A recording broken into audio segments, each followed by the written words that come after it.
राज्यसभा चुनाव की एक सीट ने मध्य प्रदेश से लेकर दिल्ली तक सियासी तूफान खड़ा कर दिया।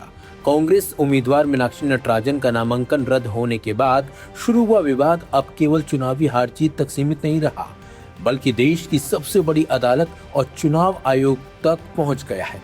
कांग्रेस इसे लोकतंत्र की हत्या और सीट चोरी बता रही है, जबकि बीजेपी कांग्रेस पर अपनी राजनीतिक नाकामी छिपाने का आरोप लगा रही है। दरअसल मध्य प्रदेश से राज्यसभा की एक सीट पर कांग्रेस ने अपने वरिष्ठ नेता दिग्विजय सिंह की जगह राहुल गांधी की करीबी सहयोगी और गांधीवादी छवि वाली मीनाक्षी नटराजन को उम्मीदवार बनाया था, लेकिन नामांकन प्रक्रिया के दौरान उनके खिलाफ एक पुराने मामले की जानकारी छिपाने की शिकायत सामने आई, जिसके बाद उनका नामांकन रद्द कर दिया गया। इस फैसले ने कांग्रेस की पूरी रणनीति को झटका दे दिया। स्थिति उस समय और ज्यादा दिलचस्प हो गई जब कांग्रेस अपने विधायकों को संभावित क्रॉस वोटिंग से बचाने के लिए कर्नाटक भेजने की तैयारी कर चुकी थी। लेकिन नामांकन रद्द होते ही पूरा चुनावी गणित बदल गया और बीजेपी के तीनों उम्मीदवार निर्विरोध निर्वाचित घोषित कर दिए गए।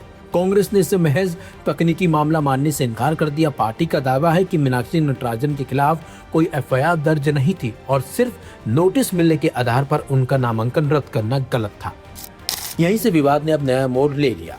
कांग्रेस के वरिष्ठ नेता और पूर्व मुख्यमंत्री दिग्विजय सिंह ने बीजेपी चुनाव आयोग और यहां तक कि सुप्रीम कोर्ट की भूमिका पर भी सवाल खड़े कर दिए। उन्होंने कहा कि जब अदालत को पता था कि अगले दिन एक मामला निष्प्रभावी हो जाएगा, तो उसी दिन सुनवाई क्यों नहीं की गई। दिग्विजय सिंह ने इसे मिलीजुली चोरी करार दिया और कहा कि इसमें कई संस्थाएं शामिल हैं। दिग्विजय सिंह का बयान अब कांग्रेस के लिए मुश्किलें खड़ी कर सकता है। बीजेपी ने इसे सीधे तौर पर सुप्रीम कोर्ट की अवमानना बताया। मध्य प्रदेश सरकार के मंत्री विश्वास सारंग ने कहा कि कांग्रेस अपनी गलती का ठिकरा संवैधानिक संस्थाओं पर फोड़ रही है। उन्होंने मांग किया कि सुप्रीम कोर्ट को इस बयान का स्वतः संज्ञान लेकर अवमानना की कार्रवाई करनी चाहिए। यह पूरा विवाद ऐसे समय में आया है जब देश में संवैधानिक संस्थाओं की निष्पक्षता को लेकर राजनीतिक बहस लगातार तेज होती जा रही है। विपक्ष लंबे समय से चुनाव आयोग, जांच एजेंसियों और अन्य संस्थाओं की कार्य प्रणाली पर सवाल उठाता रहा है, जबकि बीजेपी इन आरोपों को लोकतांत्रिक संस्थाओं को बदनाम करने की कोशिश बताती है। राजनीतिक जानकारों का मानना है कि यह मामला सिर्फ मध्य प्रदेश की एक राज्यसभा सीट का नहीं है। यह आने वाले समय में सत्ता और विपक्ष के बीच संस्थाओं की विश्वसनीयता को लेकर छिड़ने वाली बड़ी बहस का हिस्सा बन सकता है। एक तरफ कांग्रेस इसे लोकतंत्र और विपक्ष की आवाज दबाने की कोशिश बता रही है, तो दूसरी तरफ बीजेपी इसे कांग्रेस की राजनीतिक हताशा और चुनावी हार का बहाना करार दे रही है। अब सबकी नजर इस बात पर टिकी है कि दिग्विजय सिंह के बयान में आगे क्या होता है। क्या बीजेपी की मांग पर कोई कानूनी कार्रवाई होगी या फिर ये विवाद भी भारतीय राजनीति के कई दूसरे विवादों की तरह सिर्फ बयानबाजी तक सीमित रह जाएगा। लेकिन इतना तय है कि मध्य प्रदेश की एक राज्यसभा सीट ने देश की राजनीति में एक नया तूफान जरूर खड़ा कर दिया है। साथियों, ये शुरुआत मध्य प्रदेश से हुई। मध्य प्रदेश के राज्यसभा मीनाक्षी जी का जो फॉर्म निरस्त किया गया, हम लोग वहीं थे। मैं प्रस्तावक था। जिस प्रकार से रिटर्निंग ऑफिसर की भूमिका थी, उस रिटर्निंग ऑफिसर ने कहा किसी को, जब उससे पूछा आपने ये गलती क्यों करी, तो उस रिटर्निंग ऑफिसर का उस हमारे साथी विधायक को जवाब था कि मुझे नौकरी करना है। अब सरकार तो इनकी रहेगी, भले मुझे मालूम है मैंने गलती करी है, लेकिन मुझे नौकरी करनी है और इनके साथ रहना है। तो ये उस रिटर्निंग ऑफिसर भी मानता है कि मैंने दबाव के अंदर गलती करी।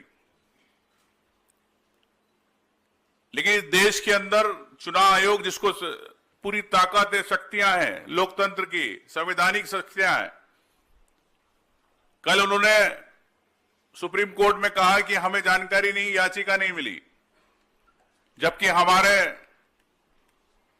कांग्रेस पार्टी का डेलीगेशन 2 दिन पहले उनसे मिल चुका था। उस डेलीगेशन में तनखा जी, जयराम रमेश जी, मनु संघवी जी, मीनाक्षी जी, वेणुगोपाल जी, कई नेता थे। धरने पे भी बैठे थे। दूसरे दिन बात हुई लेकिन चुनाव आयोग सुप्रीम कोर्ट को गुमराह कर रहा है कि हमारे पास जानकारी नहीं है।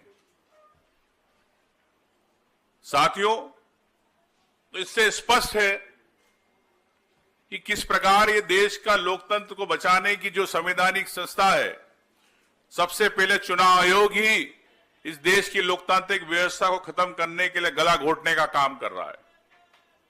और अगर इस देश के अंदर अगर चुनाव आयोग ही अगर इस लोकतंत्र की आत्मा का गला घोटेगा तो देश के अंदर फिर हर व्यक्ति कैसे चुनाव जीतेगा। आज प्रश्न यह है, जिस प्रकार से भारतीय जनता पार्टी चाहती है कि चुनाव ना हो, हमारे मध्य प्रदेश के अंदर सहकारिता के चुनाव नहीं हुए, मंडी के चुनाव नहीं हुए कई सालों से, 10-10 साल हो गए।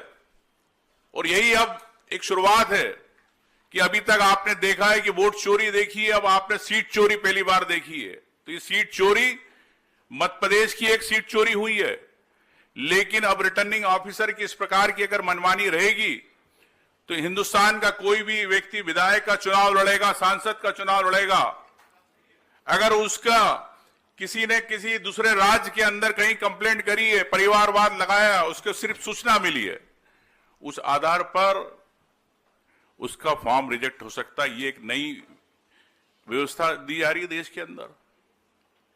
तो क्या हर विधायक, मतलब बीजेपी की रणनीति के तहत, स्क्रिप्ट के तहत ये शुरुआत है। अगर मैं मध्य प्रदेश का रहता हूं, गुजरात में कोई केस कहीं पे दर्ज हुआ और परिवारवाद लगा दिया कि इन्हें भी हमने सूचना दी थी, उस सूचना के आधार पे मेरा फॉर्म भी रिजेक्ट हो सकता।